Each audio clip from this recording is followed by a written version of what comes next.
Hey guys, what's up? It's me, Thomas. Today we're back here with more Just Bad Gaming from Re-Res. Today's game is actually a Tomb Raider game. So yeah, first taste of Lara Croft. Not like that. It's called Tomb Raider: The Angel of Darkness.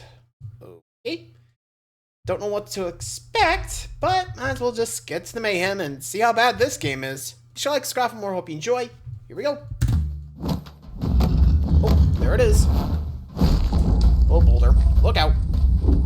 Tomb Raider: The Angel of Darkness is an action-adventure game developed by Core Design and published by Eidos Interactive and released on the PlayStation 2 and PC in 2003. We'll be focusing on the PS2 version today. You know, I never thought we'd cross paths with the Tomb Raider series on this show. Lots of folks seem to really love those games. I wonder what's so terrible about this one. This one, we're about to... oh buddy, sorry to tell you this, but we're not just talking about one game today. We're not? No! To properly examine the game in its totality, we need to explore its many questionable flavors. You can get it scooped up 3 ways. Three ways? Yep. While The Angel of Darkness landed on the PS2 in 2003, fans were introduced to an all-new updated version developed by Aspyr, included in the Tomb Raider 4, 5, 6 Remastered Collection, which was released in 2025. So we're playing the original version and the remaster at the same time? That's a lot of games to play. Wait.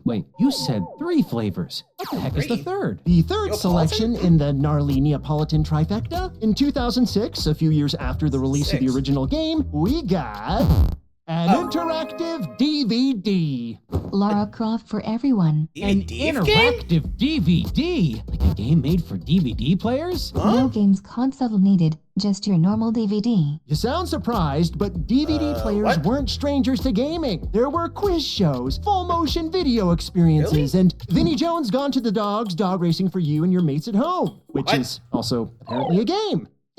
Games. There were a bunch of them. Okay. But Angel of Darkness? That DVD of games. Huh. Does anyone actually remember that stuff? Like, I think I remember like a Lilo and Stitch DVD game I think I had at one point, but other than that, I got nothing. Let me know. Did you guys ever have a DVD game? Let me know in the comments, because, like I said, I do remember having like a...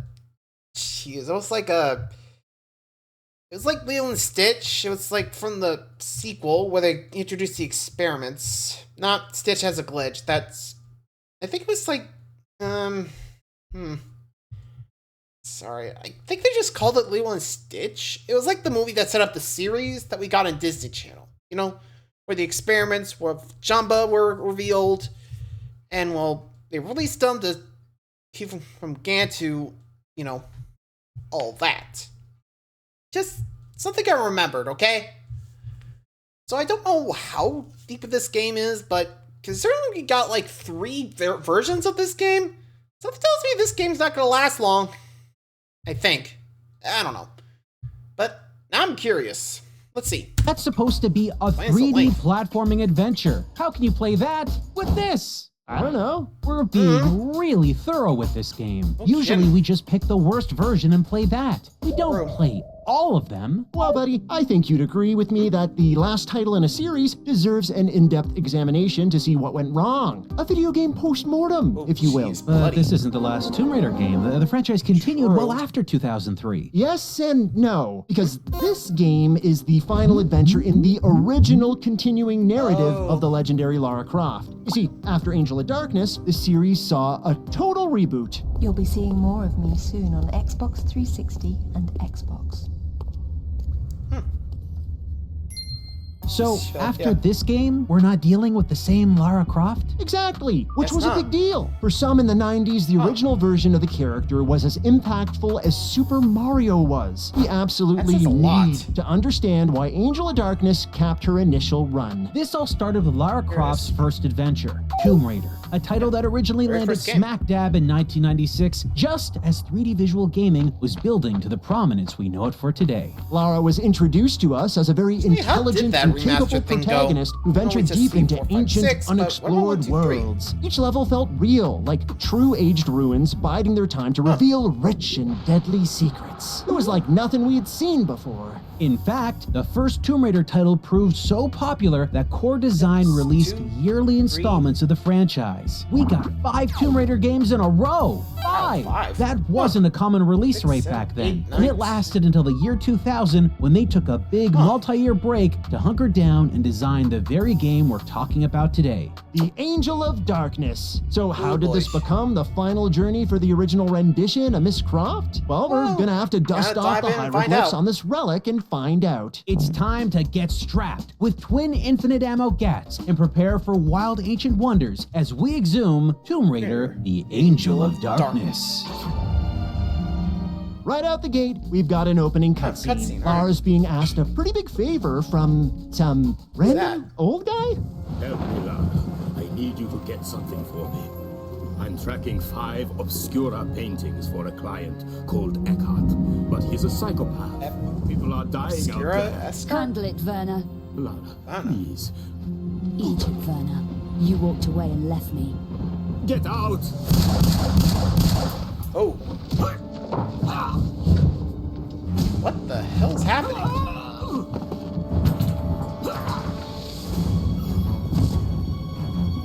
What? We have a heart attack? Werner's dead. Oh no! Who exactly is, or was, Werner? Well, that would be Werner von Croy, a character introduced in Tomb Raider: The Last Revelation, the 4th game in the series. He was Lara's childhood mentor that taught her the Tomb Raiden ropes. Judging from this conversation, seems like they had a pretty rocky relationship. Oh, you better believe they did, which fills my head with lots of questions, because last we saw these two characters together, Werner failed to rescue Lara in time. Lara was seemingly crushed to death by rocks. Oh, yeah, I see. Wait, death? No time to get into that now, though. Lara's on the land. Okay, I guess 4 was apparently supposed to end the series, and oh boy, she got blood on her hands. I guess that means she's gonna be a suspect in his death. So, what exactly did happen? Did he go crazy, or what happened? The police are on her trail. They think she's responsible for Werner's murder. They release the Actually, I hounds. can't The tell what dogs chase Lara through some streets and buildings and... Oh! How are you not dead? Actually, you alright? No idea how Cujo removed Lara's secured pack in the split second that she was facing like, them. Ow. But let's not dwell on that stupid for too long. Lara's And lost her gear. Oof. And all that excitement seems to bring us to gameplay proper, which, by the look of this load screen, takes place in Paris, France. Ooh la la. To move around, use the left analog stick. Push forward gently to walk, and all the way forward to run. Alrighty. Okay. Oh boy. Tank This controls. is incredible. I can't easily control when Lara is walking and when she's jogging. There is no consistent control of her pace. That's a serious problem. Basic movement feels like it requires a lot of exact character placement and forethought. The tutorial tells you to do a thing. Sometimes it works, sometimes it doesn't. Seems like you got about a 50-50 chance. It's real rough, people. Somehow, she is controlling worse than in any of the previous 5 games. Those titles all used what we call tank controls, because when the original Tomb Raider came out, analog inputs were not standard on any of the supported platforms. So Lara's movement had to be designed with the D-pad or keyboard in mind. This means Lara's movement felt very rigid and stiff. It was slow and cumbersome, and this carried through every game, including this masterpiece we're playing now. But the PS2 controllers had thummies day one. No excuses. At least, not from a hardware perspective. And yet still, we have this. Not quite tank controls, but a Lara that is slow to move. A Lara who kinda lurches and lumbers when you need her to switch from one action to another. Wanna climb something? Well, you need to walk over to what you wanna climb, stop moving for a second, then push toward the thing you wanna climb with the analog stick. Want to jump a gap and grab a ledge? Walk to the end of your platform, stop, and push forward and jump together. But remember to press the action button midair, or else... That. This game controls like an ancient first-generation 3D polygonal game. But by this time, even the publisher of this very game had already figured this out. Legacy of Kain. They released Legacy of Kain Soul Reaver, which has many of the functions that Lara has, but controls way easier. and there was a version of that released on the PlayStation 1. We've taken the tiniest baby steps into gameplay, and look at this. We've got Lara floating and slipping her way down a staircase like her shoes are all greased up. We got weird shadows that don't seem to be projecting properly at Also, all. second shadow. Want What? to get out of the rain? Don't bother doing it here. Apparently weather clips through solid matter in France. Mon Dieu, we never knew. We were all And just to remind people, this thing had 3 years of development.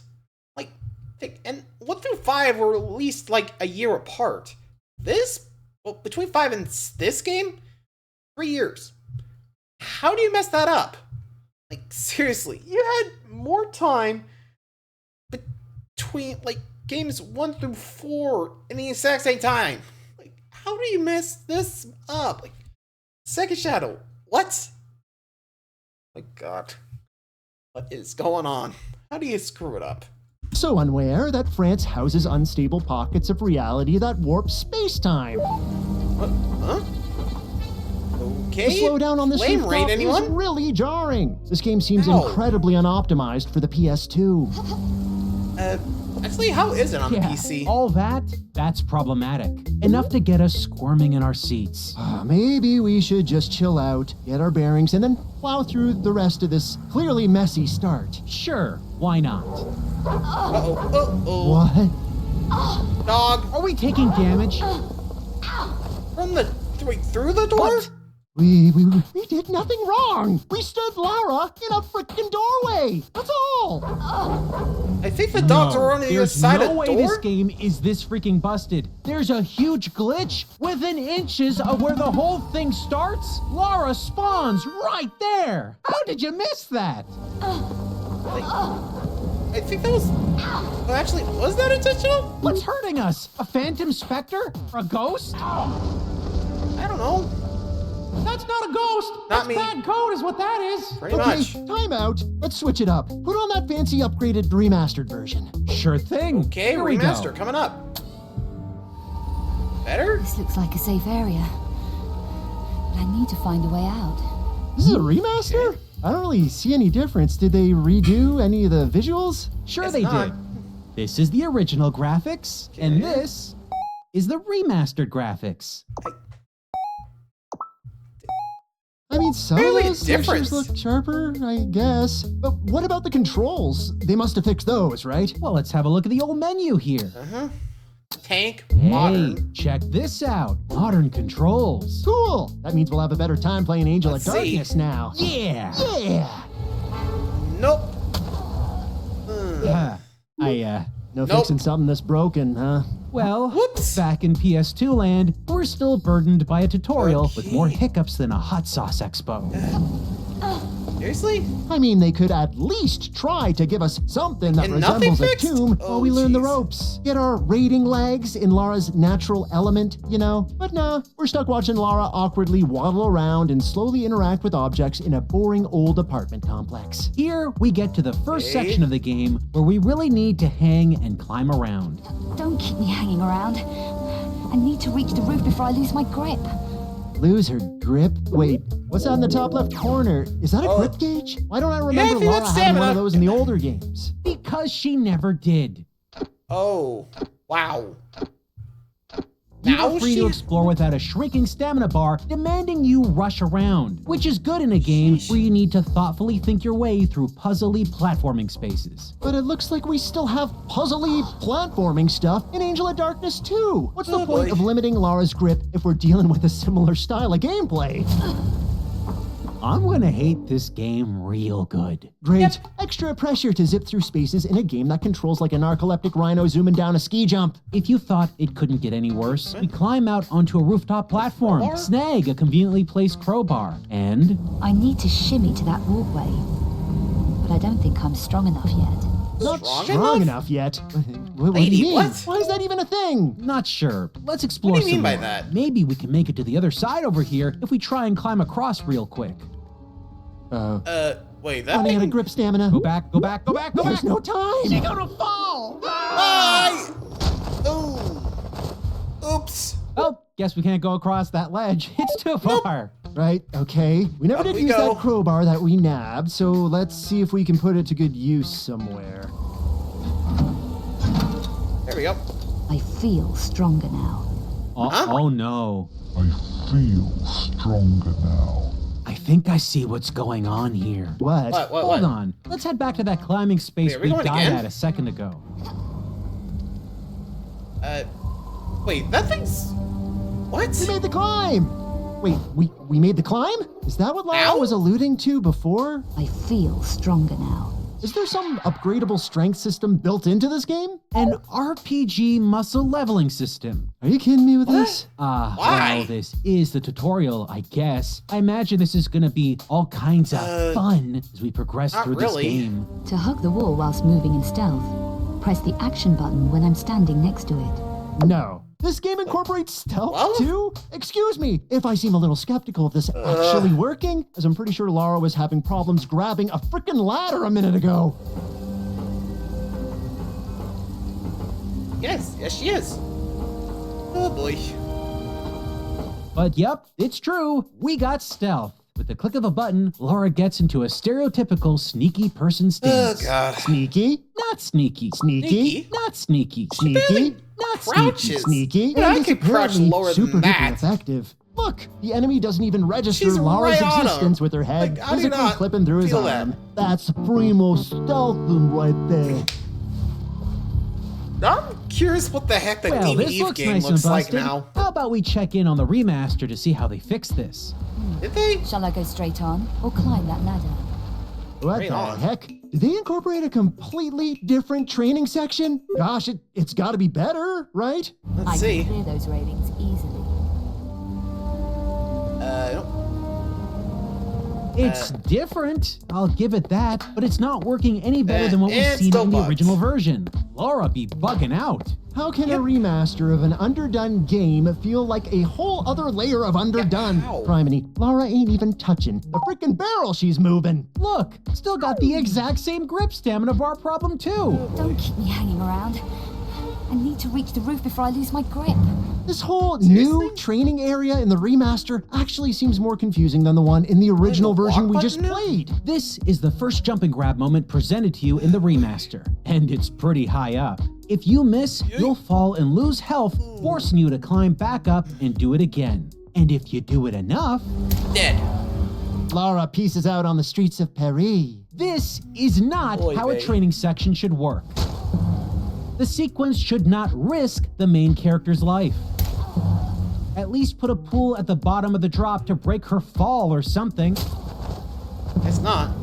Yep, the remaster's all-new training section leaves a lot to be desired. And that extends to the part where they teach you how stealth works. Because man, this looks and plays so very busted. Suspect apprehended. Repeat. Suspect apprehended. Lara seems to give up way too easily, don't you think? Back in the base PS2 close. version, simple things like engaging four-legged foes isn't just problematic, it's really pretty pathetic.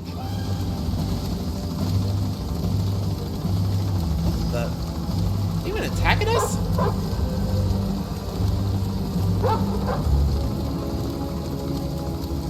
Here we Okay. decide to test out the game's hand-to-hand combat. Another new addition that the creative team cooked up just for Angel of Darkness. Okay, and she's dead Need again. more time in the oven. He keeps sparring with our little K9 pal, but eventually he decides he's had enough of this game, clips into level geometry, and slowly blinks out of existence. And gone. I'm jealous. Okay, me off. wait. We've now seen how the PS2 version failed in its introductory levels, and we've seen how the remaster deals with them. Poorly. This is your last warning. Surrender. Right, poorly. But what about that DVD? Yeah, I was how about does to that say, deal how with the does that tutorial and the parts that follow? I must get away from the police and find out what happened. Recovering Werner's notebook might be a place to start. I'll go and see Mademoiselle Carvier at the address he gave me. Looks like it turns most of the gameplay we suffered through into a series of stylish video montages. Oh, but look, sometimes we need to hit a direction remote to button open or or choose between a left to couple search? simple action prompts. Now that's exciting. An hour of gameplay in the other versions is distilled into literal minutes in the interactive DVD. And if you're lucky, it skips some sequences altogether. You know what that means, right? The DVD's probably the best way to play the game. Yeah, That but says the a only lot. thing the DVD version does that's baffled us so far is this. Where'd she get the gun? Take that, innocent guard who probably has a family. We're really good at tomb filling. I mean rating. Tomb rating. She's just straight up murdering innocent guards? You can't do that in the PS2 or remaster at this point in the game. You could only lock them out. Why the heck did they give her the shoot to kill option in the DVD? Hell? Maybe because at this point in the PS2 version, if that guard sees Lara first, he unloads every round he has on her. Wow. Okay, sure. In previous games, Lara defends herself against enemies trying to kill her. But sneaking up behind someone and eliminating them because Jesus. they might be a threat? Lara doesn't randomly kill innocent people. That's not who Lara Croft is. Thank you. She's not a murderer. I guess in the DVD version, the police are 100% justified in believing she is a murderer because she totally is a murderer. Yikes. Let's Wait, do you even sideline the unwarranted manslaughter and get back to the game on console. Sure. Okay, wait. Just that shoot thing. Please tell me that ended with a fail prompt. I don't know. I definitely feel like that would have ended with like a fail prompt. Like, oh, could I? Or something like that. I don't know. Like, seriously, what? Why would you shoot? You didn't have a gun. The dog took it, remember? Anyway. Lara ditches the cops in the streets and she finally hunts down a person connected to Werner von Mild. Croy, a woman named Carvier. Hopefully she has more information about whatever the heck's going on in this game. Mademoiselle Carvier, I have just come from Werner's apartment. And how is Werner? I'm afraid Werner is dead. Jeez. Well, would Wait, you what? look at that? Prompt? Seems we've got another new system in this Tomb Raider game. Branching dialogue options. Yeah, we get to pick from dialogue selections that range from calm and unassertive to pushy and aggressive. Fun. No matter what you pick, you only seem to get minor deviations in dialogue that lead right back to the exact same script. In other words, we're really not getting Yeah, much not in really terms much of of a choice. changed outcomes, no matter what we choose. It's In the end, definitely the the whole most Mass Effect change just- you can influence here is whether or not Carvier hands over a special notebook Werner wanted to give to Lara. Talk correctly, Carvier hands over the book freely. Get it wrong, Lara needs to search Carvier's apartment for Werner's super secret hidden book all on her own. Which is, let's see here. Next door. Literally sitting in the first drawer we opened. Wow. No one would ever look there. So we've experienced a branching conversation system that pretends to lead to different outcomes, but really just lands you the exact same result. Yep, and seeing as Pretty the much. game literally won't let you leave without Werner's notebook, I have business here. I can't leave yet. it seems pretty obvious that we are firmly glued to whatever beats this game wants us to hit. So far, our choices mean nothing. It's a wasted idea. Next, our intrepid Well, back to adventurer the ends up in another part of remaster Paris now. where we... Get to raid tombs? No. No, why would we do that?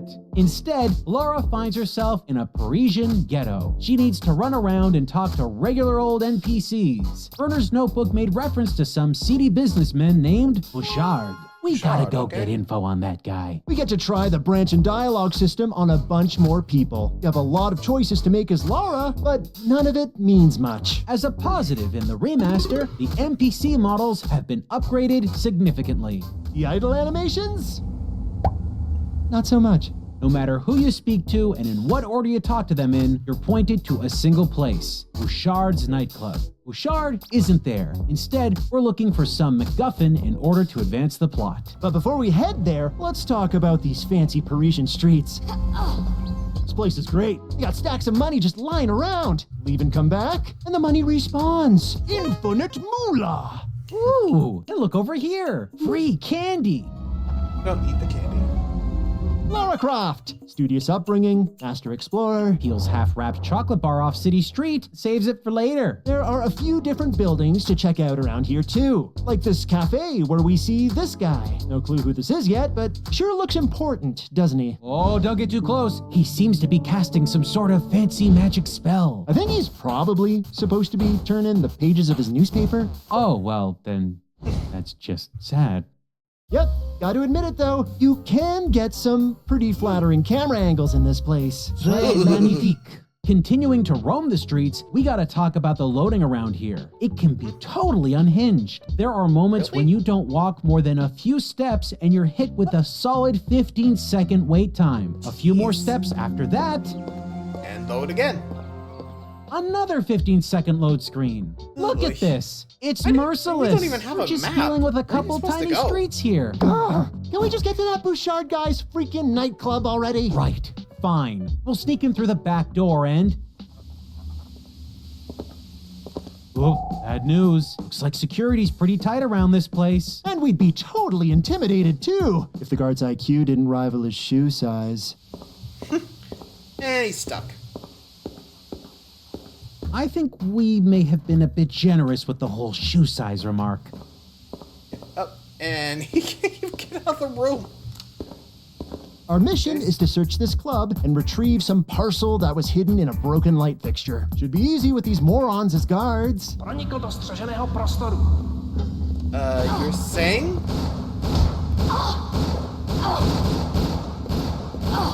Oh, you're in trouble.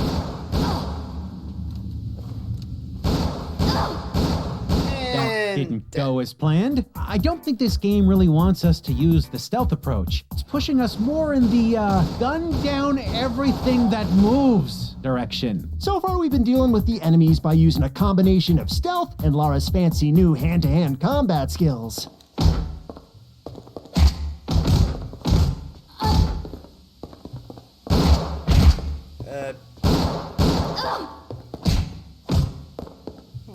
But we seem to be dealing with more and more guards in this nightclub setting. And these guys are packing heat. Guess it's time for Lara to gear up too. Where did she get the gun? Okay, that was easier. But that is not Lara Croft. She does not kill innocent security guards doing their job when someone breaks into their building. Especially when they'd be on high alert about some woman who the police are looking for who is a suspect in a murder. In previous titles, she would use her guns against monsters and beasts and armed assailants that are actively hunting her. She defends herself, yes, but she doesn't willy-nilly gun down random people. It's not the player's fault for choosing to play this way when it's the only viable path presented to them. But the devs should have known better than to give Lara a problem where the only real solution is to let the bullets fly. Did they fix this glaring mistake in the remaster? Nope, she basically needs to blast him dead in every incarnation. By the way, Lara's shooties work similar to how they did in the earlier Tomb Raider titles. You take out a weapon and Lara naturally locks onto the nearest enemy, making it pretty simple to take him down. One Tyrannosaurus-sized difference, though? Lara's classic infinite ammo twin pistol loadout? Scrubbed from this game. Don't even look for it. You won't find it. This means she needs to rely solely on found weapons with limited ammunition. Run out of ammo? She pretends to shoot.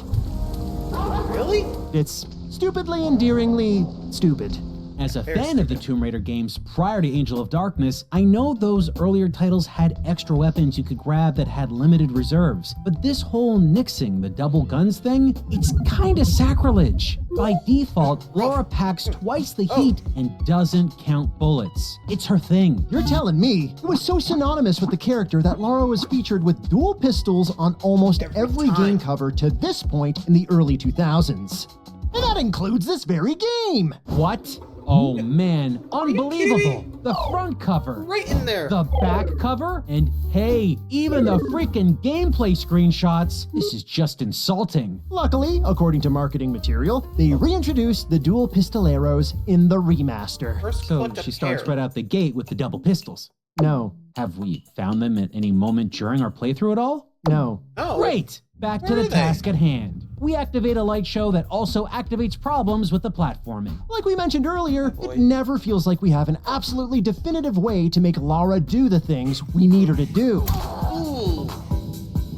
just so everyone can understand what we're trying to explain here, every version of each of the first 5 Tomb Raider games utilize the same design and layout based on a certain element. Cubes? Yes, cubes. Everything is cubes. Check out this training section that you can go through in Lara's homestead, Croft Manor, in the first Tomb Raider. Everything here is set up to properly prepare the player for traversal in the campaign. Every style of jump and grab, even swimming. It sets out all the control rules for the player. And this whole environment consists of cubes. See?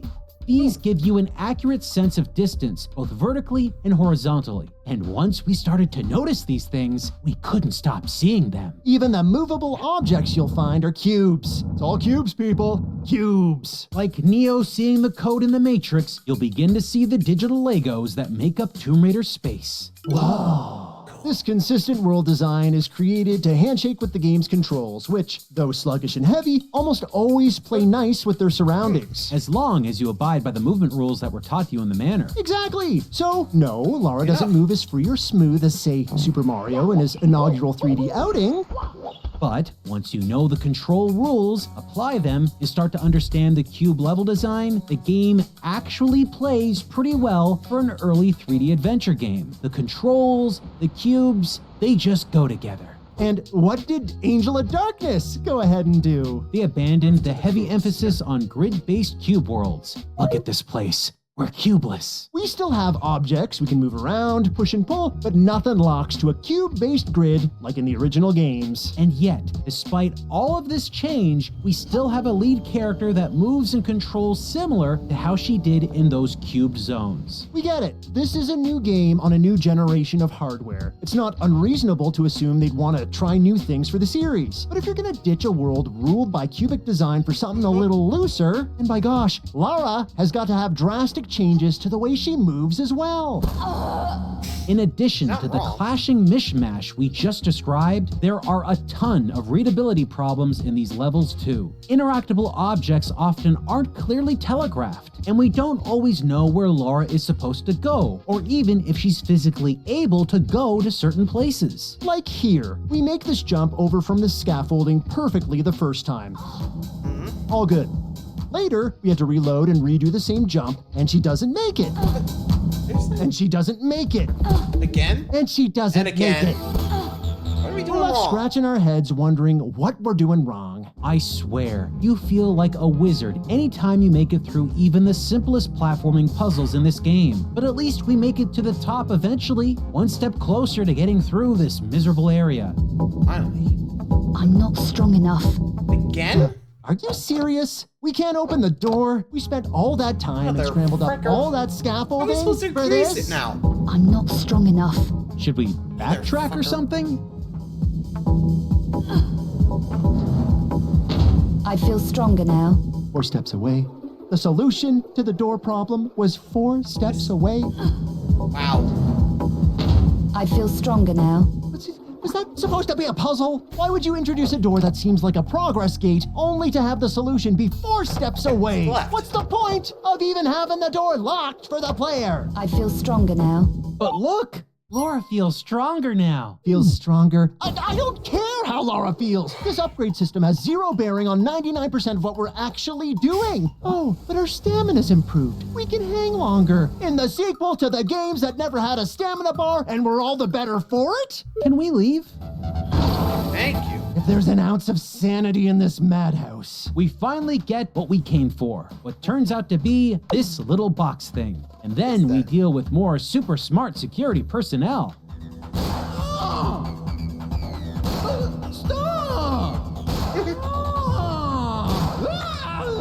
Cool, let's get out of here. Next up on our search for the elusive Bouchard has us poking through a neat graveyard area. Apparently, there's supposed to be some kind of special mausoleum around here, an entrance to where Bouchard is holed up. Alls we gots to do now is find it. Not over here. Not over here. Not up here. Uh-oh. Not over here. Broke the game. Don't worry, folks. This isn't the first time the game pooped the bed and forced us to restart from a previous save state. Believe it or not, the game's already hard-locked on us multiple times. Sorry, kids. There just aren't enough hours in the day to show you every stupid issue in Angel of Darkness. Anyway, before Lara was symbolically swallowed by the manifestation of the darkness this game has packed into our souls, she was actually getting pretty close to where she needs to be. Here, this is the super special secret mausoleum area.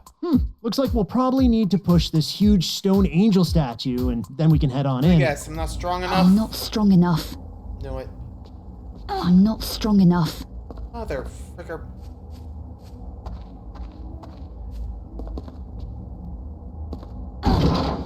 I feel stronger now. I feel nauseous. Jesus Christ. The mausoleum leads to the sewers, and more importantly, to Bouchard. But before we dive into the rock that old Bushi is hidden under, let's check in with the DVD version of Angel of Darkness. Anything special about this area and that release? Looks like we got a QuickTime prompt that poorly mimics the actual act of jumping. A 3-button input looks dead simple. But I'm curious, what exactly happens if we fail this thing? Oh. Oh, dog.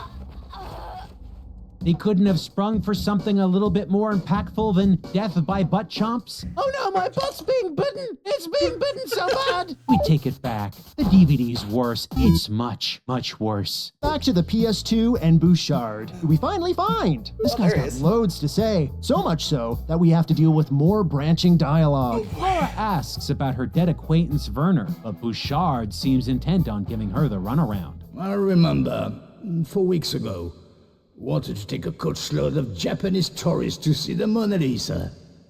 Huh. What do you think we should pick? Well, our choices barely mattered before. Pick whatever. They're both super similar either way. Don't joke me around, Bouchard. I lost that friend yesterday. You better watch your mouth, lady. I'll watch nothing. I'm sick of your Parisian lowlife ways. I need results. Careful, Vixen. You don't need things to get any worse. And how will that happen? You'll set these pussycats on me, right? Wrong. I'll take care of this myself. Welcome to Paris. Oh! Are you kidding me? Wait, what? Lara teased Bouchard about killing her? Then she patiently waited while the man slowly just pulled out a gun and shot her? Jesus. Welcome to Paris. Lara, let it happen! Guess that's what we get for choosing the wrong dialogue? Come on, how are we supposed to know that a bullet was even a possibility? Look at these text options. They're mundane, barely even confrontational. You know, after something like this, I'd love to say that this proves that the branching dialogue in this game actually has an effect on how the story plays out, but it's literally an instant game over. Right. This isn't changing the course of our playthrough beyond wasting our time until we reload and pick the other stupid dialogue option. Anyway, when Bouchard isn't aerating Lara's torso, welcome to Paris. He reveals that Werner was asking him about an archaeological dig at the Louvre Museum. And Lara's raring to get there, but she needs to gear up first. Bouchard points her in the direction of a pawn shop that could help her out. Okay, hello, remaster. Stand aside.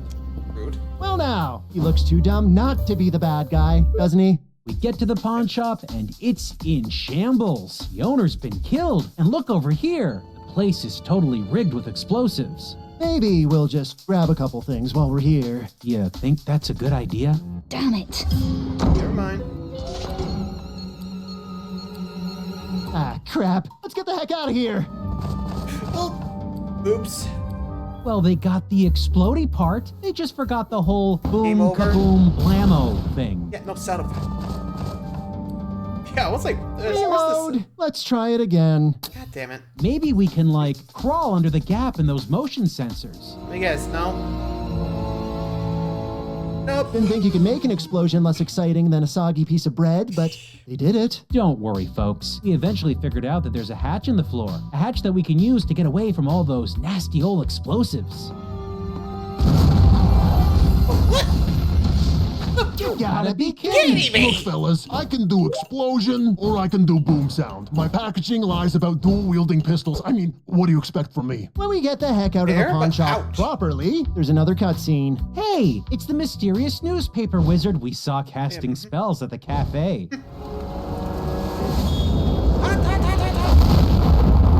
Okay, she was on fire. What? Okay, how? Wow, this guy must see women engulfed in flames swan dive onto hard surfaces to extinguish themselves all the time. Honestly, I'm surprised. Well, just another Wednesday. We get another cutscene with a group of mysterious evil-looking folks that call themselves the Cabal. Their leader, that weird ponytail guy we saw near the pawn shop. He mentions the Obscura paintings, which we heard about from Werner at the beginning of the game. He also blabs about something called the Sleeper, a creature I'm guessing we'll probably have to deal with later in the game. Fun note, looking at this cutscene in the interactive DVD version, it seems they forgot to render all those fancy Obscura paintings and sketches. So this ponytail ringleader is seemingly drawing everyone's attention to a framed part of a blank brick wall. Oh, by the way, we also find out who this ponytailed old-timer is. His name is Eckhart. Master Eckhart. Eckhart? Didn't Werner say something about an Eckhart before he croaked? I'm tracking 5 Obscura paintings for a client called Eckhart, but he's a psychopath. Great! Now, Lara's gotta make her way into the Louvre by the museum's storm drain system. Ooh, candy! Don't eat that. Yes, Miss Croft, grab the chocolate that's caked on the sewer floor. Never mind that rat nearby, which clearly has higher standards. We're sure it's chocolate, right? Sure it is. Sure, bud. Sure it is. While we're talking rats, in the remaster, Lara gets poisoned if she's bit by one of these little disease carriers. Seriously? We can use a poison antidote, an item new to this version of the game to cure her. Simple enough. The weird thing, though, we found out that regular healing items cure your poison too. And they also heal Lara's regular health in conjunction. It basically makes the antidote item, a thing that the remaster folks took time to place into the game, kind of redundant. Feels like you'd only need to use an antidote if you were poisoned and had 0 health pack items, or if you're at full health. You know, it would have solved that problem. I need to get an antidote fast. If they didn't even place this poison system in this game at all. This extra difficulty is not needed. And still, we're stuck and lost here in this poopy old sewer. Poopy old sewer with infected rats. We find some valves, and they require a strength upgrade. It won't turn. My arms aren't strong enough. You know, because apparently our last upgrade, which allowed Lara to push hundreds of pounds of stone statue, wasn't good enough. Really? I think I'm strong enough to turn those valves. Nudging a fan blade a few inches? That did it? That bulked you up? I think I'm strong enough to turn those valves. Can we say this is the worst progress gating system we've seen in any game? Because I think it is. You get what they're doing with all this, right, folks? These immovable obstacles, the doors, the statues, the valves, all that. When Lara finds these objects, she is always too weak to interact with them. And if she wanders around long enough, she'll interact with some unrelated object that will upgrade her strength. A stat progression which, by the way, is completely invisible. Let's boil this down to... Yeah, even I'm like, okay, is this really needed? Like, you could just get it done like that. Like, what are they doing? Like, I'm just looking at this and I'm like, Laura, how are you not strong enough? You're able to topple a marble statue, you know? Kick down doors, push down bridges. But now you can't even flip a switch? What? How does that work? Come on. To its most stupid, simple core. This whole gameplay loop is an archetypal video game key mechanic. When Lara says, I'm not strong enough, she's actually saying, I don't have a key for this door. So off you go to find one. A key that is some random object somewhere that makes her say, I feel stronger. When she interacts with it, this translates to, I have the key now. It's the same for her hanging and shimmying across heights. If she feels like she can't move forward, it's less about her being well exercised and more about the creative team not wanting the player to enter a location before they say it's okay. Wow.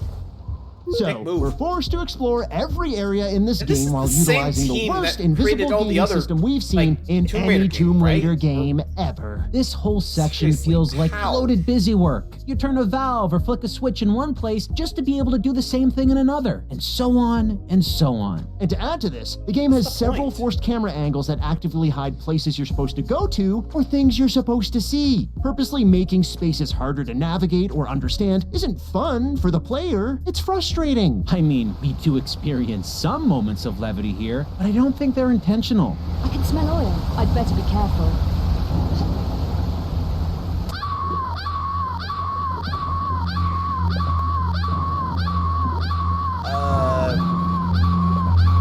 Okay. Buggy With this audio. footage in mind, I would say that Lara's prone to overreacting, but a little while later we get her a bit too close to some flames and she's cool as a cucumber. Jesus. Oh dear, I think I'm on fire. Jeez. This whole game is truly an unhallowed work of art. How? Speaking of which, we finally managed to get our charred hero into the Louvre. And we're guessing security caught a whiff of singed Croft right away, because they're alerted to our presence post-haste. Don't do it. Whether or not they'll actually do something about this, that's still up in the air. Where are you going? You can take out guards in different non-lethal ways, like with a sneak attack or even a kind of taser gun that shocks enemies into submission. Oh, I'm sorry. Did you say non-lethal? You mean Lara does indeed care about murdering innocent security guards, but only if they're protecting illustrious historical relics at the Louvre and not watching over some freaking nightclub? I suppose so. Lara is a classist. That's Yeah, what she classist is. indeed. Meanwhile, over in the interactive DVD version, there are instances where you're not even given the choice for non-lethal engagement. Here, we're forced to gun down a regular, innocent museum employee. Damn. Jeez, Cold-blooded. guy seemed like he was just getting some air. Lara literally shot an innocent man in the back. Over on console, I think we're supposed to be given the option to kind of crawl and sneak around this area to avoid detection by the guards. But Metal Gear Solid, this ain't. Crawling isn't a great tactic. Even from a distance where other games may give you a little breathing room, security will still see you. Hey, vous, plus un geste. So, electro-shocking these guards is the best approach. What? Oh, okay. Okay, that was a little delayed. Around here, we That run was. into other criminal safeguards, like more motion-sensing lasers. You touch them, the room goes into lockdown. God damn it.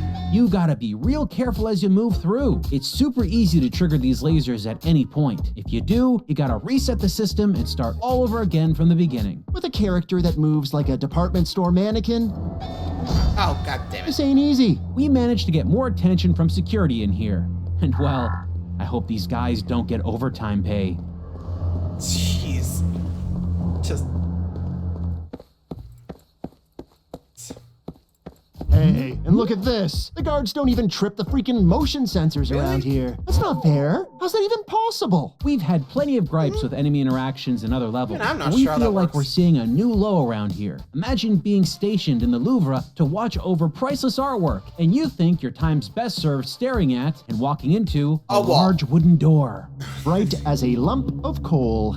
Lara's infiltration mission eventually brings us face to face with the most famous painting in the world, Leonardo da Vinci's The Mona Lisa. Her impossible to describe facial expression, almost a smirk, that has captivated the world for more than half a millennia. Is not here. Jeez, well, surely they cleared all that up with the remaster, right? No. Looks like Mrs. Lisa was holding a sneeze She okay? before Leo done got painting. One eye closed, one eye open, looking day drunk. Classic Mona Lisa. From what we can tell, Okay. I think I can already guess. Like, I guess they couldn't allow for the Mona Lisa to be in a game. Maybe. I don't know. It's copyrighted, I think, but I'm not too sure myself, so I don't know. I mean, heck, I don't even know how that kind of thing works, but I guess this is their attempt to, like, dodge it? I don't know. You got me. This may be the face of Peter Connolly, who had been making the music for the last couple Tomb Raider games. Probably just a fun Easter egg. An Easter egg is usually something you wouldn't notice right away. This is the Mona Ding Dang Lisa. It's the very first thing we looked at when we got in this room. Welcome to Paris. I don't know, maybe they thought you'd be distracted by some of the other canvases around here. Oh, sure, plenty to look at. In fact, this room is also home to another priceless work of art. Really? Which one? Leonardo da Vinci's earlier work, The Last Supper. Well, that's nice to see a real image of a classic masterpiece. Both of them. Wait, Both what? of them? Both of Isn't there only one? What can I say? I'm seeing two. Right. Silly me. How could I forget The Last Supper and Leonardo's lesser-known piece, Penultimate Brunch, where the disciples invented the mimosa? And this isn't even the dumbest part of this painting's appearance here, because The Last Supper can only be found in Milan, Italy, not Paris. Couldn't they have loaned it to the Louvre or something? I find that pretty impossible. Really? Why? Because it's a freaking mural on a wall. That means that this is a photograph of a wall placed up on another wall in a museum in Paris. Enough about this ridiculous wall art! What the heck are we even supposed to be doing in this room? There's a vent we need to access right above the I can't believe it's not Lisa. Gotta be careful though. We can turn off these motion sensors around it, but they reactivate if we take too long. If they catch you, gas gets pumped into the room, and then it's lights out for Lara. Like so. Well, no problem. We got this. Just jump before the lasers reactivate and... There! Made it! Wait. Wait. Why the gas? I made the jump! Why the gas? Oh, come on! While in our PS2 playthrough, apparently you can activate the gas and it has no effect on Lara at all. Seriously? Smells like jank to me. Lara's continued Almost search jank. brings her to the At back least they made it offices through. of the museum, where we learn that Eckhart has had ties to the Obscura paintings for hundreds of years. Dude's basically immortal. Seems he wants the Telegraph. paintings because of some metallic symbol embedded in each of them. Why? What does this mean? The game doesn't seem to want to elaborate. It won't open. Oh look, a locked respirator cabinet that we can't get access to. But obviously this isn't intended for the Mona Lisa gas because we cleared that room already, like champs. Could this be a Chekhov's gas mask? Yeah, calling it now. We totally gonna get gassed later. How many poison gas events in one museum level does this game think we need? We eventually find our way to the archaeological dig site Lara was dying to check out. Here we stumble into more information. We read about beings that once existed that were human-angel hybrids. They are called the Nephilim race. This seems like very difficult information for Lara to process. Why do you say that? Because it broke her brain? The Nephilim race. The Nephilim race. The Nephilim race. The Nephilim race. The Nephilim. The dig site runs deep and features an incredibly large enclosure called the Tomb of the Ancients. Wait, are we finally raiding a tomb in this Tomb Raider game? Finally. Yeah, looks like it. Oh, how long did it take us? Several long hours and a whopper of a headache. But we're excited to get Lara into her element. At least until we actually examine the place. Oh. Yeah, whoa. What is happening? Holy crap. Now that is a sheer drop. It seems to have dozens of tiny platforms and thin protruding posts that we need to use to make our way down.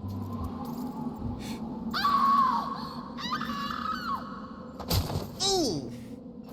Seriously? Oh, I don't know who this random just like... skeleton is, but Oh, hey, he seems new just as body. surprised Cool. as we are with this whole situation. Lara's flawed movement and inconsistent I'm like, jumping mechanics wow, even the make this skeleton's area like, a hey, real rough time. trial to get through, and the proper way down doesn't feel well telegraphed at all. Yep. Oh. Ow.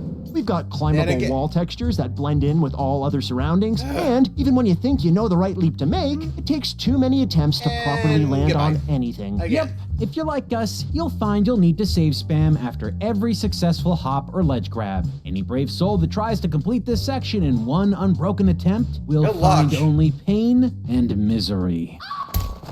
And no, we know what you're thinking. It does not get better in the remaster. Her movement, even with the modern controls, is unfocused and seemingly random at times. Lara simply doesn't control as precisely as you need her to. By the way, you might find glitched bat enemies here too. No We shield. did. We consider this kind of a glass half full element here? The Hall of Seasons is our next level. I'll be honest. I would expected them to be like, don't shoot it. It will crash your game. Anyone else? Like, I don't know if I'm just playing Evans. Like, watching a lot of Prop Hunt from, like, Thanos and crew. But I swear, if she shot that, I swear, that game might have, like, crashed. I don't know. Like, I expected that to happen at this rate, you know? Sheesh. Okay, Hall of Seasons. What do we got here? Full hurdle. Inside, we're met with one of these undead knight characters. We've already tried to take these guys on in the Tomb of Ancients, and let's just say it didn't go the way we were expecting. Don't bother engaging these clunkers. You'll just waste a ton of your limited ammo. Just run past them. Trust us, they aren't worth the aggravation. A telltale sign you're playing a bad game when avoiding the actual gameplay is not only possible, but the best way to get through it. In the remaster, it seems they tried to make the Hall of Seasons more exciting by adding 2 extra skeletons, and yet we're still capable of running away just as easily. The Hall of Seasons is an area that's different from others we've encountered. It acts as a hub space with a bunch of smaller connected challenge rooms. Each room has a gem that we need to fetch. Easier said than done. You thought the platforming was a disaster before? Wait until you get a rock-solid kick to the beanies with this. Bear witness, as we now have to make pitch-perfect pounces onto smaller, often-moving objects. It's a hoptacular nightmare. Impossible to traverse with any kind of ease. These sections feel like they are designed solely to break the very will of the player. Which means we're forced, once again, to save constantly. Because fact is, we're barely ever capable of making 2 successful jumps in a row. That's how bad the controls are. And that's how cruelly these spaces are designed. And no, modern controls do not redeem this puzzle room in the slightest. Every bit of ground you touch still falls from under you, leaving you scrambling to figure out just how to jump from section to section without Lara falling to her doom. Some of our favorite moments of these death-infested hotspots include the time Lara wily coyote'd herself up a fallen stone pillar, gravity not kicking in until her animation settled. Then there were all the moments when Lara died and her character model decided to give up and clip through solid ground. Oh, bye. Every single time. Oh, and there she goes. Again. Can't forget to mention how Lara drowns in molten lava. Okay, I think she magically floats out of the fiery liquid unscathed by the heat. I don't think these folks have watched Terminator 2. Nope. Mama. That's Junior. Mama. We can keep going because the wave of dumb never recedes. Lara can catch fire in this area and, well, see if you can spot the issue we're dealing with here, folks.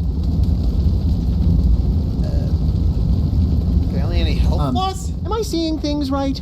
Are we not taking any damage at all? Nope. Barely. For some reason, Lara is completely unaffected while totally engulfed in flames. Ow. It never ends. Lara can perpetually cook in this room. This isn't some clever mechanic in the game. What we're seeing is something very, very broken. Maybe we can just try to stop, drop, and roll? The game's a hot mess. By the way, just want to quickly mention, this game has a giant metal spike problem. Sure, they can cut and stab you the way you might assume, but they can also take you out even when it really doesn't seem like they should. Oh, come on. We're not even near it. What exactly did she get killed by? Touching a spike from the side, that's not dangerous. Jeff! That was awkward and goofy. And you know what? The enemy intelligence can be described in the same way. Maybe it's lost the will to live after realizing it's immortalized in this game. Let's do it a favor. Thank you. Thank you, Miss Croft. Even after our good deed, we're still not done. We get Lara back on the trail of one of those Obscura paintings. It leads us to this place, where we engage in an otherworldly boss encounter. We've got this glowing red specter fellow. Scary stuff. I'm not sure what's more frightening, the fact that we're fighting a real-deal ghost, or the fact that an ethereal and undead entity seems to be affected by standard shotgun blasts. Ow. Turns out the most otherworldly part of this encounter is discovering that the shotgun has no recoil, no reload, and can be shot as quickly as the player can tap the fire button. That sounds more like a machine gun. You turned a pump-action firearm into an assault rifle. Our Pretty enemy, much. stricken dumb with confusion. So, shoot, what do you think to it? Lara, how many shells you got? Really doesn't seem like Come this on, baby. ghost boss can be taken out in any conventional way. We eventually get bored, scoop up what appears to be an Obscura painting, and leave the room. In the remaster, you can do this in less than a minute. You even get an achievement for it. 1 minute or less? That was Wow. a very unsatisfying boss battle. And it was the first one in the whole game. Wonder how something like that plays out on the interactive DVD. Right. It's definitely different. Play it For safe or one, go for Lara it. and the Crimson Being kinda calmly stare each other down, back and forth, over and over, till she figures out what she wants to do. Don't worry, still waiting for the player. Anytime, please. Nice of that evil specter, letting her take her time like that. When we do leap into action, we get another quick time button prompt event. I'd like to imagine that Lara's just screaming these arrow directions at the Wraith and he kind of right, shrugs up, and left, goes down. along with it. Did you just say up, right, up, left, down? Damn, girl, that's my greatest weakness. Got it. The fancy Obscura painting is now in our possession, just like in the console versions, where we're now working on our way back through the Louvre. Right, only this time, looks like we're not dealing with standard museum security anymore. Correct. Eckhart's crew have infiltrated the place. They're using airborne chemicals to take out anyone not wearing a gas mask. Okay, maintain radio silence.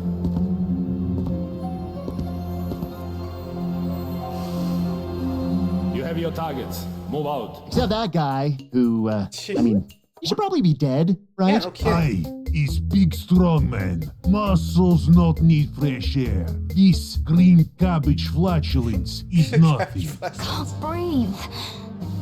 Unfortunately, Lara's not quite so lucky. She's gotta fight not to inhale the toxins. Must hold my breath till I find the respirator.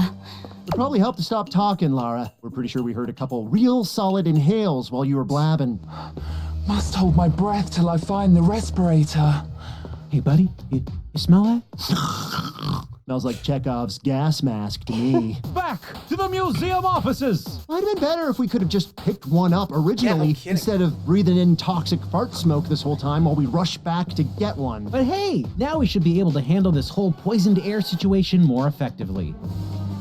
Thank My you. foot speed has increased. Hold down the sprint button to Foot run speed? faster. And run faster?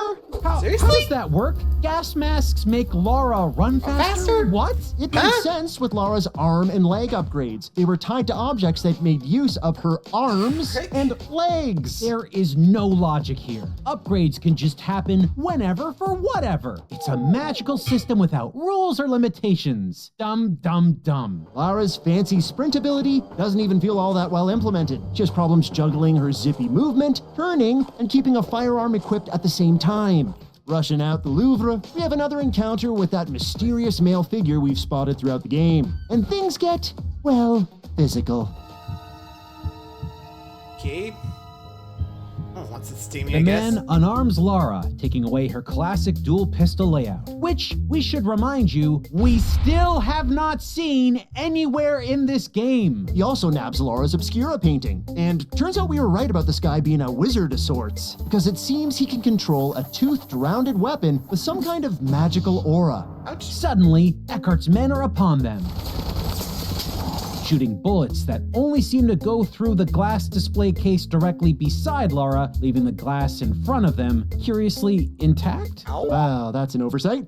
No time to dwell on it. Laura's got to get the painting back. She tails the unknown thief in a long, sometimes pretty awkward chase scene.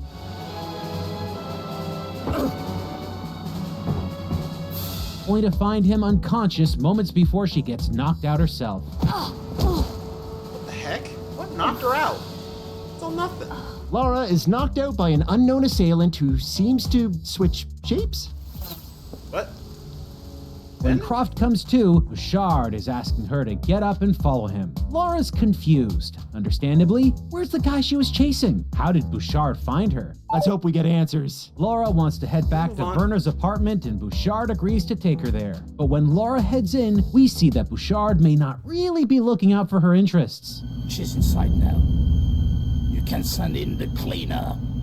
Gasp! Bouchard is conspiring to have Lara killed? A surprising turn of events, especially considering Lara was freshly knocked out a few minutes ago, and he probably could have just walked up to her and offed her on the spot right there. Are you saying Bouchard would just kill someone on a whim like that? Yes. Inside the apartment, Lara has a flashback of Werner's death. Only this time, we see more of what transpired. Get out! Get out of the way! No! Looks like Eckhart may be the one behind the whole dang thing. Interesting. Let's have a look around old Bernie's abode and see what else we can find. I'll say this, for a relatively normal-looking old guy, Werner sure has a thing for leaving full ammo clips lying around everywhere. There's more than a baker's dozen of these things all over the place. After bumbling around for a bit, we really were not sure what to do next, so we went to go leave the apartment when... I have a really bad feeling about this. Is that a bunch of explosives with trip lasers? Yes. Oh, now you do Why, both. yes, I believe it was. And look at that. They remain unexploded and active even after they explode. Eventually, the cleaner shows up. Immediately get stuck, and we can take care of this. Well, this guy sure does live up to the name, the cleaner, because he's a sponge Also, his for bullets. health bar is not going any lower. What the heck? Shooting. Should we, punch him? Sure, couldn't hurt. Well, okay. That hurt. The cleaner stays spotless. When Mr. Clean here doesn't fucker. glitch, we eventually find ourselves in an old-fashioned shootout. Only the game suddenly decides it doesn't feel like playing projectile sounds right now, and we're both left with gameplay like this. Jeez, nothing? Are we done yet? Oh, it's cool. It's cool, game. We got you. Bam, pew pew pew. Yeah, Projectile hurty metal sounds. He's running out of the room. Quick, catch him. No, more? Kidding me? So the lasers somehow just magically know when he's passing through them, but explode only for Lara? He must have been trained by the same security guards at the Louvre. F sake. After tossing way more bullets than necessary into this guy, we finally get to take him out in the hallway. Finally. Hello. Is she dead yet? We have to get back to Prague. Righto. Guess we need to head off to Prague now. Prague is home to an art dealer connected to Werner and the Obscura paintings, and he's recently been killed. Lara's got to investigate. We meet a reporter outside the crime scene that has plenty of information on Eckhart and his cronies in the area. It's another branching dialogue encounter. Being the studious gamers we are, we wanted to reload the encounter and see what would happen if we made different dialogue choices. And this quickly led to a very noticeable audio problem. This is what the dialogue sounded like the first time we played through. What do you know about that building over there? What? The one you're watching, with police tape all around it. The Vasily place? It's a murder scene. I'm a reporter. And this is what it sounded like the second time. What do you know about that building over there?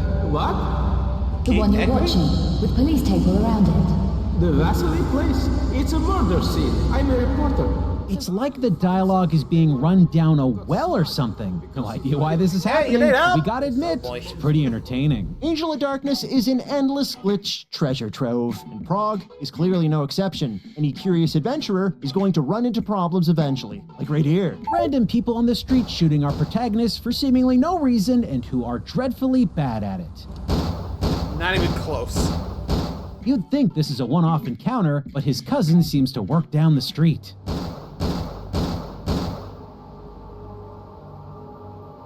Cousin Nikolai? Yeah, that guy hates walls. Die, wall. Huh? Is Lara hanging on thin air? Yes, she is. Huh? Wait, how is this even possible? What is Prague's atmosphere filled with? The frick? Oh. Careful, almost slipped. Oh, nothing? I guess. How does this work? Oh, oops. And oh, super! Looks like we're wedged in another black void beyond the confines of the game world. Really? Combing the Prague area and its basements, we're on the lookout for more connections to the Obscura paintings and the bad folks that want them. This leads us to our old buddy turned antagonist, Bouchard. Ooh. With Bouchard subdued, it's time to wring information out of him. He unloads a ton of details about what's going on, telling us that the Obscura paintings are somehow going to be used to revive a creature called the Cubiculum Nephili, a member of the extinct Nephilim race. The Nephilim race. The Nephilim race. The Nephilim race. The Nephilim... Right, them! The half-angel, half-human creatures we heard about before. Sounds like nothing but trouble for humanity. For some reason, Eckhart and his crew want to breathe these things back into existence. That's a problem. Good thing the world can depend on Lara Croft. She's a problem solver. Got a good head on her shoulders. I don't know about that last part, man. I mean, she seems to have placed Bouchard's gun back in his hand after she cuffed him to the radiator. Are you implying Bouchard would just kill someone on a whim like that? Yes. Yes. Around this time, we work our way through more climbing exploration. Hey Shane, have Lara's control problems been improved at all by this point in the remaster? Nope. Oh, she no, just Adam, I'd swan say it dived. hasn't improved very much at all. Pushing through, we find an Obscura engraving, which is somehow supposed to help lead Lara to another of those evil creature awakening Obscura paintings. But when we return to Bouchard, he's gone. Where could that guy be?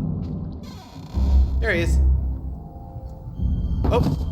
Found him. Guy's so dead, half his head's clipping through the dang floor. With adventuring the janky streets of Prague wrapped, Laura heads to where the big bad enemy, the Cabal, has set up shop. We infiltrate through a warehouse stage with a door that seems to shuffle in and out of reality. Oops. Jesus Christ. And giant metal beams that suddenly allow solid matter to pass right through them. Well, Lara does have the tendency to phase through a lot of objects in this adventure. Really? She can even perform that trick on her own body. When we try to jump over this barbed wire fence, and Lara decides she'd rather just lay down and collapse in on herself. And hey, ever see a dog bite a lady through a metal chain fence before? No. Well, now you have! There it is. Ow. I don't know how reality works in this game anymore. Getting into the fortress proper, Laura's got to power down different sections of the facility to properly infiltrate, including an area that's housing some kind of beast. I wonder what needs that kind of security to keep it in.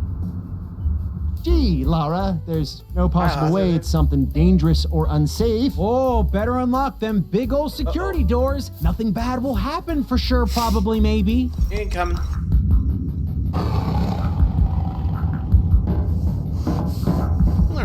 Look out. He's so dead.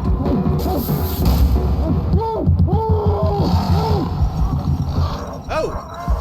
Well, if we had any lingering uncertainties as to whether or not Lara cares about other human beings, this certainly settles it. Look, we get it. Lara is a murderer now. She kills for reasons unknown. That's starting to see why they remade her. Have to come to terms with people. But one of the most frustrating moments in the game as a whole takes place right after this. We decided to call this magnum opus of downright bad the laser field of hate. Now you might be distracted with Lara holding on to sheer nothingness on the shelving unit. But don't be, because you have a challenge before you. You see this field of lasers? Good. You will walk towards them slowly, all the while not knowing what they do. Once you barely touch the closest laser with your foot, Lara will die instantly. Okay, obviously, we have to avoid these lasers. Maybe Lara's meant to jump over them, like the lasers in the museum. Huh? Delayed death. We made that jump. We die instantly again. Play that footage back. Look at the health bar. Look. You see? Lara had full health, and the second we jumped over the laser, Bam! Empty health bar. Lara is totally clearing these lasers, but there's an invisible death wall above them. When Lara even enters that airspace, she's instantly taken out. They're railroading how we choose to clear this stage. That sucks! Especially after they taught us how to jump over lasers earlier at the museum. We're doing what you told us to do. Okay, well, how about we try crawling under all this? If Laura can't go over the lasers, what makes you think she'll be able to? It worked? Huh. How does that make any sense? Sure, it's slow, but this is obviously what they wanted us to do, right? Well, we made it. Guess we should stand up and... Wait, don't! Are you kidding me? Come on! Nothing even touched us. Yeah, not even close. This is it. Game over. No more Angel of Darkness. This game is so non-functional, it cannot be beat. But then, by sheer luck, we noticed this thing. A slightly fuming gas tank. I think that is an invitation to shoot it. Can't see how that would hurt. Give it a love tap. Don't do it. Oh, more steam. Okay, I think it's doing something. Shoot it again. Look at that flame burn. Ooh, one more shot ought to do it. Okay, Don't get do ready. it. Explosion time, baby. Huh? Where's all the fire? Where's all the boom? Maybe you shot it wrong? How could I have shot it wrong? I just aimed at it like I'm doing now and pulled the trigger just like... What? Okay, what? Hey, look at that big spool of wire go! It's going on a journey. Right through the laser field traps. And here it is, folks, the solution to our problem. There's our... We must carefully follow and step beside this thing as it rolls along, while also avoiding touching any of the lasers and switching positions and dodging the landmine explosions. Oh, come on. It'll take a few times to do it right. More than a few. Ooh, ran over. But with perseverance, you'll do it. Reach the end of this stupid trap. This was a colossal waste of time, an epic burner of patience and goodwill for this game. If you even slightly cared about Tomb Raider up until this point, this drained it dry. You're done. Huskified. Everything you just saw, by the way, that was in the freaking remaster, people. How did it play on the original PS2? Let's see, crawl through, get up, boom, done. Wow. Are you joking? Lara didn't get instant lasered when she stood up? Pull up the remaster again. Playback! Dead immediately. What the hell? Looks like if you just crawled a bit further, Lara might have made it. Okay, fine. Let's try it again and crawl a little further. And it's almost poetic if it wasn't so infuriatingly stupid. Yay, she lived. Earlier Tomb Raider games can be rough, they can be difficult, heck, they can be downright frustrating, but not one of them gets even remotely close to what this game is. It is pure unfun. And of course, the interactive DVD version of this, completely absent. I think the folks who made this version of the game knew better. These same developers managed to make an interactive DVD game of Tiger Woods PGA Tour 07. We played it, and you best believe us, they somehow actually made it work. That says a lot. Yet, they saw the laser field of hate, threw up their hands, and said, nope, we're out. So by now, you're probably thinking to yourself, why did this one Tomb Raider game that took more time to develop than the previous 5 turn out so unquestionably busted? Well, let's roll back a sec to the year 2000 and the release of Tomb Raider Chronicles. This was Core Design's 5th Tomb Raider game in 5 years. And it ended up performing the worst of all the releases up to that point, selling a fraction of its previous entries. The team had been burning through Tomb Raider games, but not only were the devs doing that, they were also pushing out expansion packs for a bunch of them as well. Tomb Raider 1, 2, 3, The Last Revelation, and Chronicles all use the same fundamental building blocks. Remember that whole cube thing we talked about? Oh, they all used it. The games all look and play remarkably similar. While innovation was happening a little bit, the rapid release prevented the team from really exploring a new way to make Tomb Raider advance alongside its video game peers. And then the disappointment of Chronicles and the release of the brand new PlayStation 2 hardware signaled it was time to change. So, with Tomb Raider Angel of Darkness, they gambled big. A bold new vision for Lara Croft. Remember all the strange dialogue choices, the sneaking mechanics? Well, they were likely heavily inspired by other popular video games. It was all part of the plan to craft a massive, all-new experience, and it probably could have worked if this didn't happen. Tomb Raider jumped out of video games and into movie theaters with the release of Lara Croft Tomb Raider in 2001, starring a very American Angelina Jolie doing a British accent, alongside a very British Daniel Craig doing an American accent. Hey, you're the Tomb Raider. Oh, I think your clients need you. Movies, they're fun. This flick was a pretty big success, leading to a sequel called Lara Croft Tomb Raider, The Cradle of Life. And here is the business. The reason we believe Tomb Raider Angel of Darkness ended up the way it did.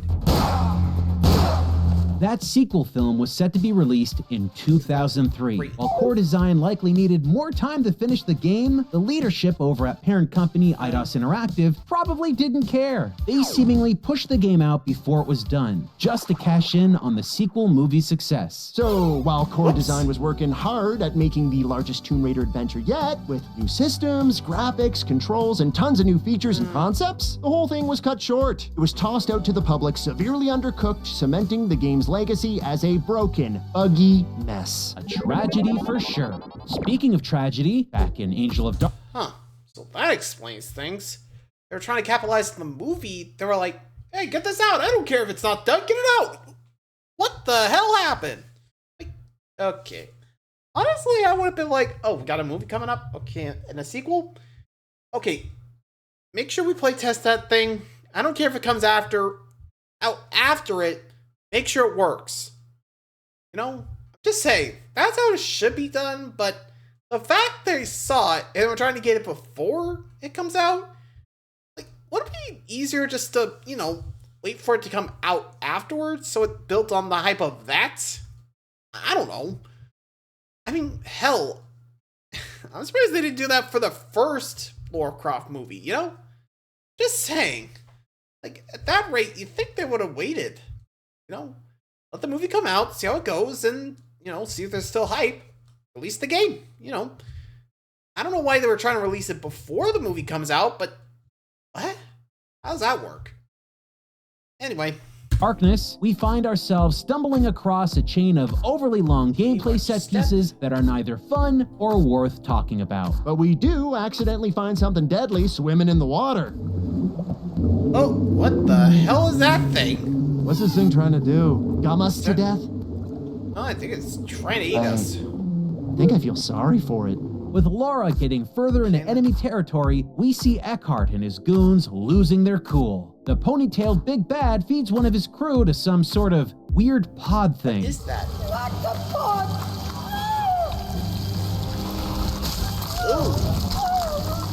As for Lara, we find our way to some kind of capsule glass doorway. It snaps shut. And look who it is. You really have made a mess of things, haven't you? Who for? The stalker who stole my painting? The soul-patched magical disc flinger appears once again. But this time, he says he's keeping Lara in lockup for a bit. What? What does that mean? What do we do now? Wait, we're playing him now? We get to play as this guy now. The Seriously, fast what is his acting, name? cool character with the rad magic abilities and that neat disc weapon? Awesome. How does he control so far? Well, he... Same thing? feels a lot like Lara. Kinda stiff and troublesome to move around. How do we use our magic glowy flying disc thinger? We don't. We don't? Yeah, looks like it. But look, this guy literally has his flying death disc attached to his hip. It's right there. Oh yes, it is right there. Yet we have no way to use it. Well, over on the remaster side of things, we do get to use his strange magical flying cutting disc. But unfortunately, it is very slow to engage and use. Also, he kind of looks like he's riding an invisible horse when he has it drawn while moving. Pull up the lyrics for Sir Mix-a-Lot's Jump On It. What's up, Discman? What's up? What's up, Discman? What's up, Discman? Jump on it! Jump on it! Jump on it! Better off just using his pistol. It's faster and easier. You just need to worry about ammo conservation. Again? Huh, maybe not? Does this guy buy bullets wholesale? Why do we have an ammunition count well into quadruple digits? Why even switch up the characters at all? He just plays so bland. All we're really doing here is shooting enemies. Which are, I think they're supposed to be scary. I mean, they're slow and shambling, but it just means they're super easy to pump full of lead. And sometimes the enemies don't even know how to shamble properly. Need help or what the hell? Past the Also, are stumbling, these supposed to be bumbling baddies, Nephilim? we make our way to a locked door. My Farsi ability will help here. Farsi? What does that mean? Wait, is that his He power? seriously Farsi? just call his magic ability that lets him see far his Farsi ability? What are we doing here, people? What are we doing? Can we just have him dance some more? This man, jump on it, jump on it, jump on it. Who the heck is this guy? How is he all magical and stuff? I don't know, but his powers would probably be useful dealing with whatever the heck this thing is. Oh, it's the spiky baboon monster that Lara set loose earlier, which killed a bunch of random people. I wonder what needs that kind of security to keep it in. Again, gold star for murder, Croft. Eventually, we square up with the gnarly beast in an incredible, pulse-pounding boss battle. Basically just pump full lead again. See? Left? You got him. Can't touch me. Can't touch me. Touch me. We, may have oversold this. Maybe this fight's better in the remaster with this guy's Wonder Disc thing? I don't think that is gonna fix whatever's going on here. True. Wow. The remake is actually Let's a just remake go in back this to case. guns. Yeah, just blast him. Come on. Almost got him. Put this monstrosity out of its misery already.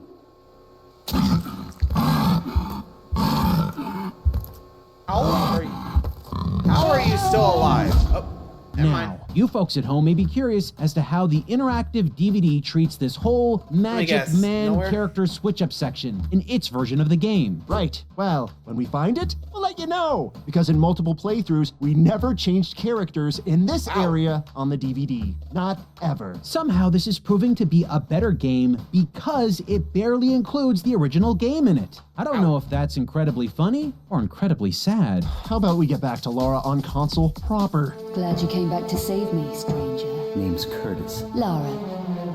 And this is business. So, Wizard Boy has a name. Curtis. We learn what's got him mixed up in Laura's adventure through a sizable exposition dump. Long story short, Eckhart killed Curtis's magic monk dad. So, he wants to kill Eckhart. But Mr. Eckhart can only be killed if he's stabbed with 3 special blade-like weapons called shards. Lara has one, Curtis has one, and Eckhart has one. Lara and Curtis decide to split up. Curtis will get his hands on that 3rd special shard, and Lara will find the last Obscura painting and destroy it to foil Eckhart's plans. With all that laid out, we're finally back to controlling Lara. This time, in an aquatic research lab. We quickly discover that they've introduced automatic machine gun wielding turrets. They're just great. Oh, they'll get you sometimes, but other times, not so good with the whole aiming thing. Wow. Not even aiming low enough to actually hit like her. Lara is aiming any better.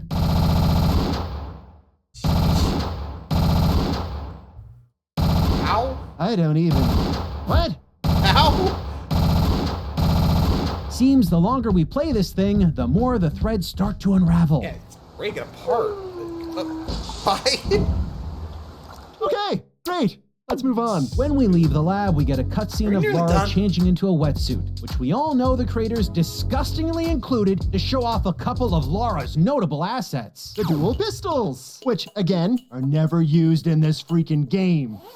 Dressed for the job. Why do they keep showing them off all the time? Further down the line, we finally snag the 5th Obscura painting. Great. Surely Lara will destroy the painting immediately, thwarting the bad guys' evil plans before they have an opportunity to snag it from her. We both know what's actually going to happen, don't we? Yeah. I'm not interested in you or your friend, Miss Croft. Give me the painting. They both leave. What choice do I have?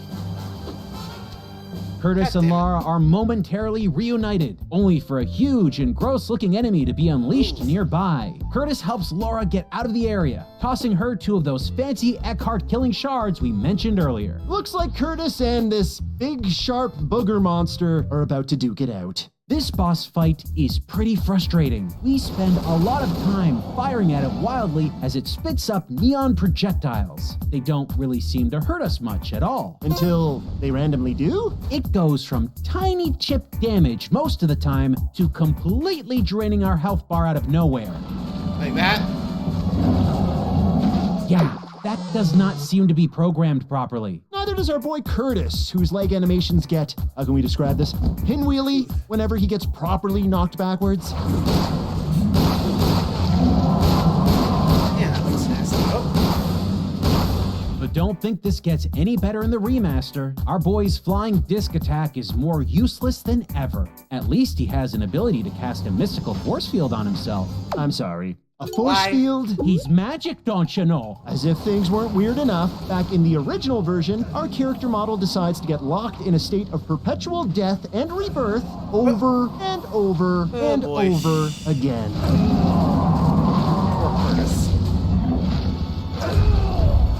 With enough shots in the right places, this boss battle is thankfully done.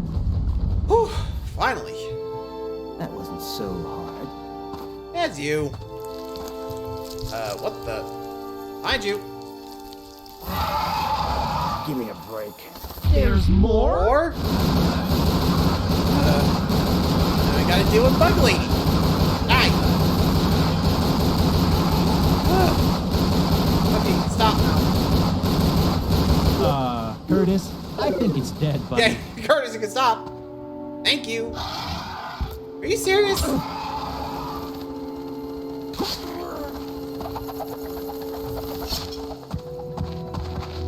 Guess his mystical force field didn't work there, huh? He could be okay. Probably just a little tuckered out.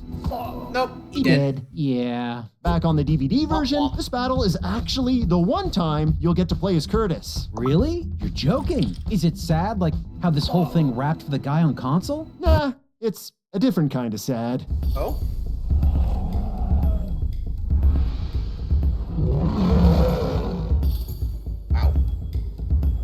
And if you guess the entire battle is whittled down to one small series of button prompts, well... Winner, winner, chicken dinner.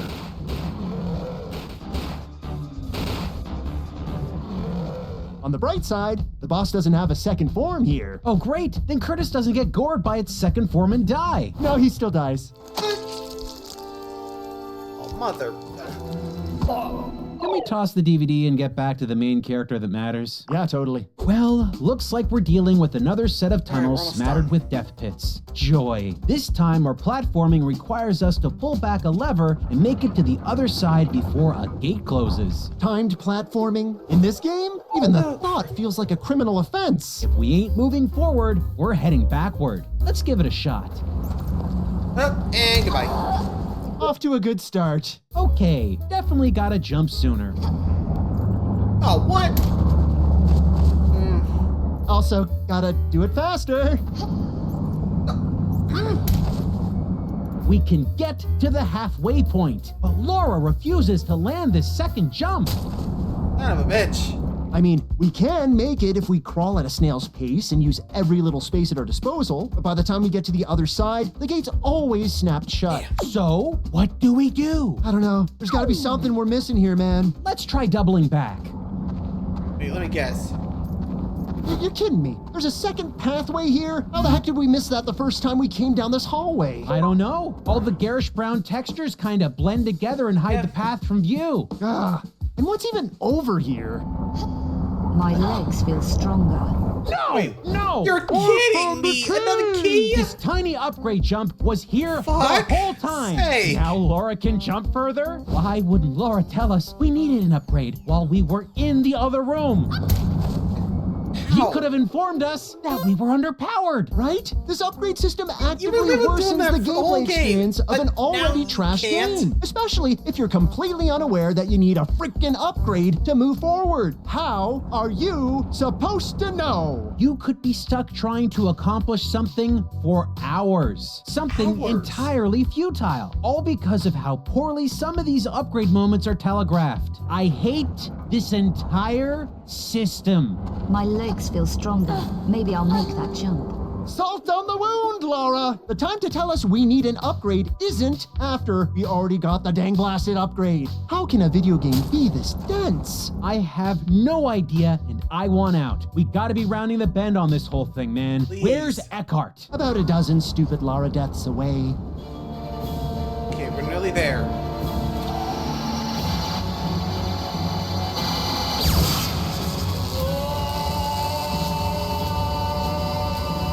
Eckhart seems to be powering up some theater-sized machine to awaken the Nephilim creature we've been hearing about. And Lara's not gonna let that happen.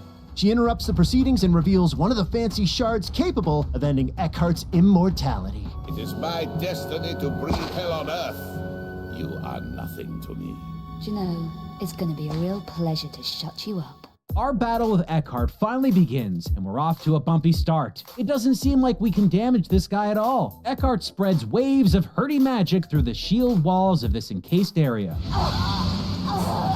Seems like a toughie. At least for a wave of magic or two, because it doesn't take long for us to figure out that Lara can crawl below most of what Eckhart throws her way. Turns out the guy who thinks himself an all-powerful super being doesn't understand the concept of aiming downwards a little. Oh well, great for us. After he gets hucking magic out of his system, Eckhart seems to split into several different beings, only to gather in the middle of the area. Hold on a second. Freeze! Look at Eckhart's chest. Are those two of the power shard thingies we're supposed to stab him with? They're just jutting out of his character model. Is Eckhart, like, pre-stabbed? Oh no. This is weird, because when we get Lara close to Eckhart later to try and take him out, we get a short cutscene where those pre-stab shards not even are there. now totally gone? What's even happening here?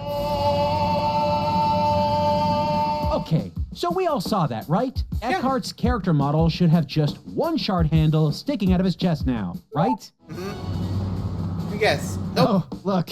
Still has two shards jutting out of his tum-tum. We keep crawling around until we're able to make Eckhart's phantom second chest stab into a reality. That's two. All right, now that Ecky's model is where's the properly third one? showcasing his piercings, we just need to bide our time and crawl around like a worm until we can stab him a third time. But wait! Just as Lara is about to deal the final blow, one of Eckhart's lackeys enters the scene. Corel? Go on, kill her. But turns out we're not the only ones sick of Eckhart's bullcrap, because fake Neil Patrick Harris finishes our job for us.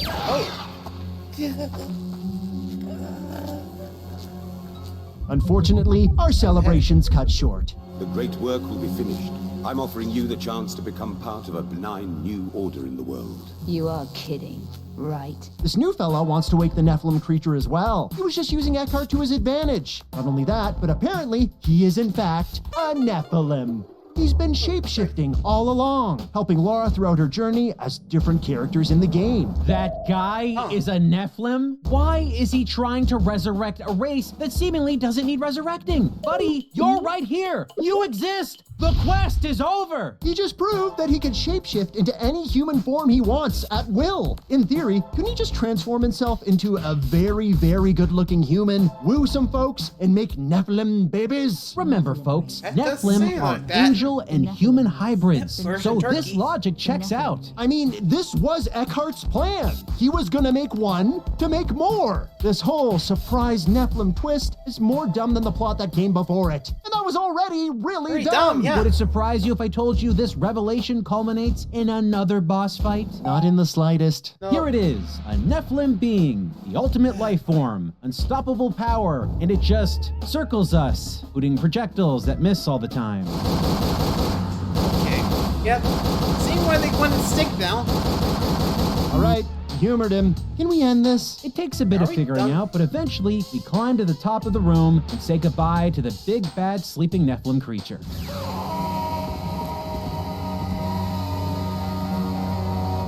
And they're both dead. Hello. The two evil beings blasted to Who even cares? Lara returns to find Curtis's circular blade weapon waiting for her in the middle of the room. She picks it up and it shakes to life, pointing her towards an exit. Does this mean Curtis is still alive? Does this mean Lara now has the magic ability to wield this thing? The game isn't interested in answering those questions. Instead, it has more important things to do, like taunt us with one last image of Lara dual-wielding her iconic pistols. Rub it in. Thanks, guys. Thanks for nothing. Hey, that reminds me, did we ever find the dual pistols in the remaster? You know, like they promised? No, we did not find them. I'm sure they are there somewhere, but who even cares anymore? It is way too late. We're not gonna replay this just to find them. Who would inflict themselves with that kind of pain on purpose? If they were so important, they should have been easier to find. Angel of Darkness is a special game, a standout release in our endless look at the worst titles in gaming history. Few times have we played a game attached to an established franchise that has been this overwhelmingly flawed. We're not just talking about one game here. From the original to the remaster to the bizarre interactive DVD, every version of the Angel of Darkness has immense problems. It may have surprised you to see just how bad the remaster was, but with the epic wall of problems we all saw in the original, I think we can all agree it was practically impossible to fix. Aspyr released this in a collection of 3 games. They had to remaster The Last Revelation and Chronicles and fix Angel of Darkness. Every other remaster this team made, which includes all the previous Tomb Raider entries and their expansion packs, they were pretty good. Look at the massive visual overhaul they pulled off. Nice. These are huge upgrades with modified controls, better frame rates, and additional features that, in our opinion, now make these the definitive way to play these classic titles. But Angel of Darkness, that was a challenge even they could not possibly take on. But we did it. We're finally at the end. An end that also marked Core Design's last entry for Lara Croft. The series was ripped away from the original creators and given to other developers who rebooted the character and story. This final outing, in our opinion, marks the biggest blemish in the franchise. And now, you all understand, as well as us, that Angel of Darkness is the furthest thing from heavenly. That's right. It's more akin to a storied place of eternal fire, misery, and unending pain. Go warn all would-be explorers seeking adventures with Lara Croft. Let it be etched in stone, emblazoned in hieroglyphs, scribbled into the history books. Tomb Raider, the Angel of Darkness. It's just bad.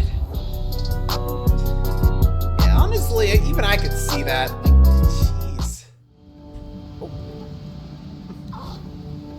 Wow. Really? Easy. Suspect apprehended. Not even close. Come on. Wow. Jeez. Looking at that, I can understand why it's just bad. Like, come on. Not even in the remaster helped it. Like, oy. I mean, I don't know if they just gave up or just realized, yeah, there's no way to fix this. Like, I don't even know what happened. Like, you think with a remaster, you would have been like, okay, make sure this thing works, but apparently not. Like I said, I'm not even sure they just gave up or not. Let me know in the comments what happened. Well, till next time, thanks for watching. See ya.